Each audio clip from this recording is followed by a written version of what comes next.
Terrified members of the Knowles family claimed a bright flying object sucked their car off the ground.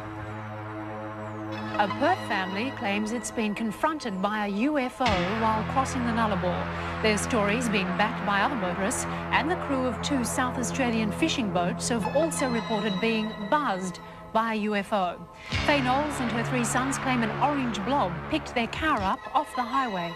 They fled in terror into the scrub until the object disappeared.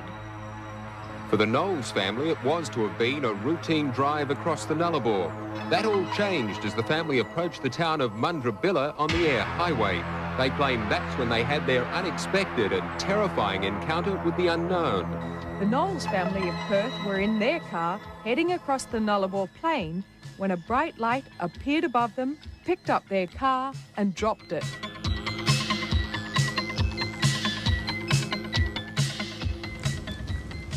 Well, to the Knowles family in Adelaide, thanks for joining us. And 36 hours now after the event, do any of you have any doubts as to what happened? Do you still believe that it was a UFO that landed on your car? Yes, we do.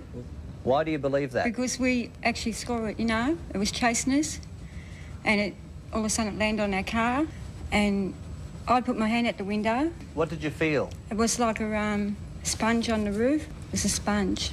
What did it look like? I don't really know. I can't really explain. Did you see anything but a light? Not really. It was I can explain it. It was shaped like this. Hang on. It was shaped like this. Had like a little circle in the centre, and that was like a yellow sort of colour. And it had on the outsides, it was sort of shaped like that, and on the outsides it was like that, and in the centre it was like that. And I asked my brother, you know, if that was a spaceship, and he goes, "Don't be stupid." So I got up closer to have a look, and it was moving backwards and forwards. And so we decided to take off to have a look. We decided to take off, and it was flying miles back, and I drove miles up the road again, and it was in front of us again.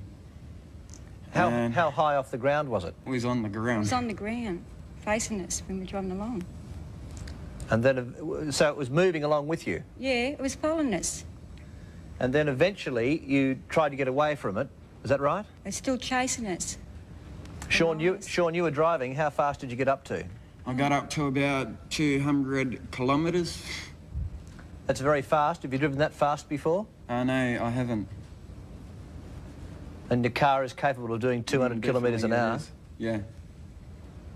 And at what stage did the object land on your roof? Oh. How fast were you going at the time? I was doing about 200. I got a blowout, and once the car stopped, I blinked out, and I don't know what happened after that. It was definitely on the roof. How do we know you're telling the truth? Oh, there was even witnesses.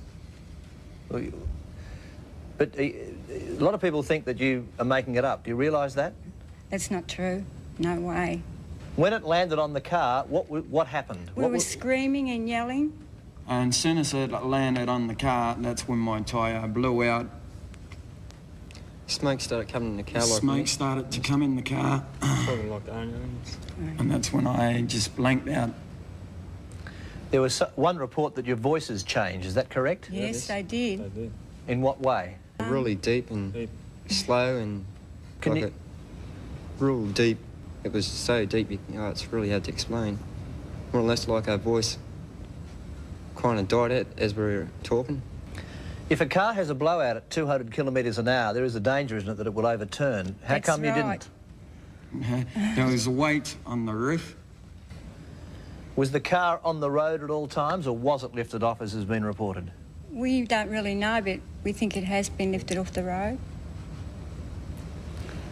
How long was it with you, this object? For about 5 or 10 minutes, we think. Were there any sounds or smells? Yes, there was. There was a sound. It sounded like a humming sound. It sounded like boom, boom, boom. And when it was on the roof, I wound down my window, and all this smoke started coming. It was like a greyish black mist. And that's when our voices started to change. All of us, our voices just went really deep and strange. We felt like we were dying. And my brother chucked the brakes on the car, and this thing just shot off. And as it shot off, got out the car, hid out in the bushes, waited for about 10-15 minutes. Went over back to the car, took the wheel off, got the spare wheel out, put that on, and we just shut off. And then it started to follow us again. By then it was starting to get daylight, and it just seemed to lose us for some reason. Patrick, had any of you been drinking? No way, no. Were you tired?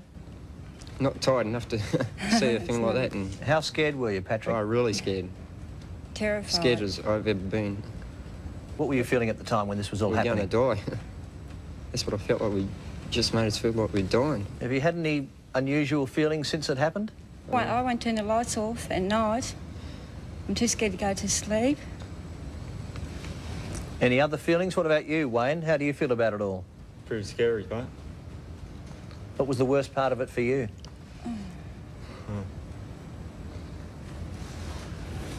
Would you be happy to go back there and have a look around to see what had happened? Not really. I don't want to go back. It was strange. It was following us everywhere, wouldn't leave us alone. I was a nervous wreck when I got up to the garage. So. Well, thank you very much for telling us your story, and take it easy on the roads. Thank you. Thank you. Thanks a lot.